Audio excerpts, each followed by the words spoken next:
Welcome to Keeping in Sync with Microsoft 365 for this week, the 17th of October, 2022. Time to get Christmas decorations up.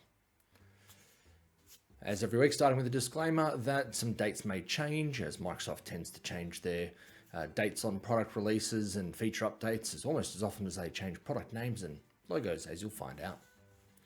So, starting with that bombshell, it is time to say farewell to Office as a brand, as the Office app for Windows, iOS, and Android will be rebranded to become the Microsoft 365 app.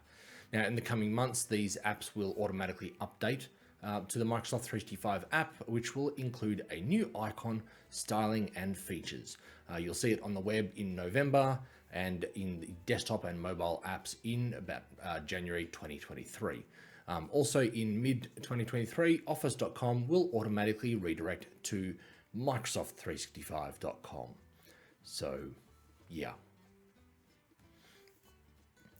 Now, positive note here, going forward, if someone who is sharing a file from OneDrive or SharePoint has a mailbox, which is usually most people, then the sharing email will actually come from their email account instead of the no-reply@sharepointonline.com email address that we've been getting for quite some time, which tends to get caught in junk email. Now, this change will actually make it easier for you to spot important sharing emails and improve delivery reliability because they're coming from a person. This is rolling out now to late October, and if you look closely at the screenshot, and especially if you're Matt. Now, also in the area of OneDrive, the folder backup feature that we've had in Windows for quite some time is now making its way to Mac OS. Depending on your device setup, the control may need to be enabled by IT before you can see it on your computer, but you'll be able to back up your desktop and documents folders. So this is actually rolling out mid-October to mid-November with a few caveats around dependencies such as Mac OS 12.1 and in the OneDrive Sync client 22.191. Now, have you ever sent an email recall or sent an email that you've then wanted to recall in Outlook, but it was too late as people had already read it, so it wouldn't actually get recalled and it just stays in their inbox? Then they see the recall email and just kind of like look at it and go, now this is definitely interesting. Well, the new recall feature will actually take care of those emails as well.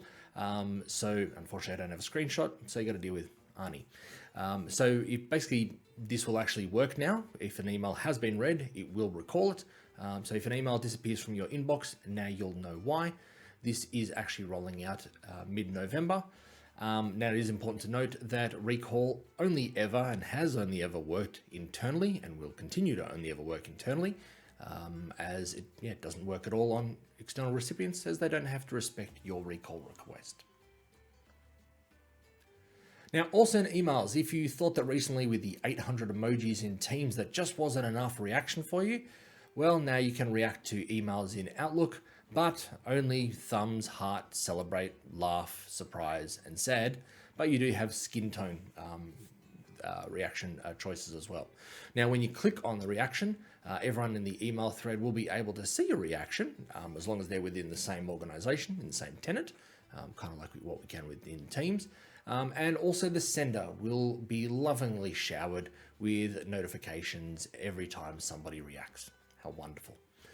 This is rolling out to Outlook Mobile and the web in mid to late October, and also the classic Outlook for Windows in mid-October to late December. When I mean classic Outlook, I mean not the new Outlook that isn't fully featured, shouldn't be using it, and probably aren't able to deploy it anyway. Now, in Teams, transcription was previously only available for Microsoft Teams meetings on Android, but will soon actually be available for both one-to-one calls as well as group calls. So, as I said, previously available, but for meetings only, now for calls as well. This is rolling out late October to early November if transcription is enabled in your organization. Now, also in Teams, if your organization has a CRM system that doesn't necessarily have to be Microsoft Dynamics CRM, soon you'll be able to have a browser screen pop out with information linked to the number when you answer an incoming call. There is some IT work to be done behind the scenes, so you may not see it straight away or potentially ever. But this is rolling out early to late November. Now, the focus time experience in Microsoft Teams is being enhanced for users with Viva Insight subscriptions. So effectively, if you've booked in time through the focus plan, you'll actually receive the notification as your focus time nears. Upon clicking the notification, you'll enter a new focus mode experience, and this focus mode will allow you to set a timer to balance short bursts of productivity with breaks, manage your task list, and tap into mindfulness exercises during those breaks as well. This is rolling out mid-October to early November.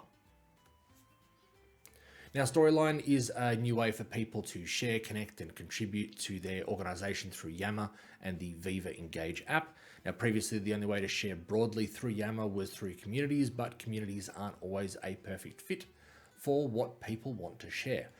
So in some cases, there actually may not be a community that matches the subject that the person wants to discuss, or in other cases, the community's audience may be too broad or not broad enough.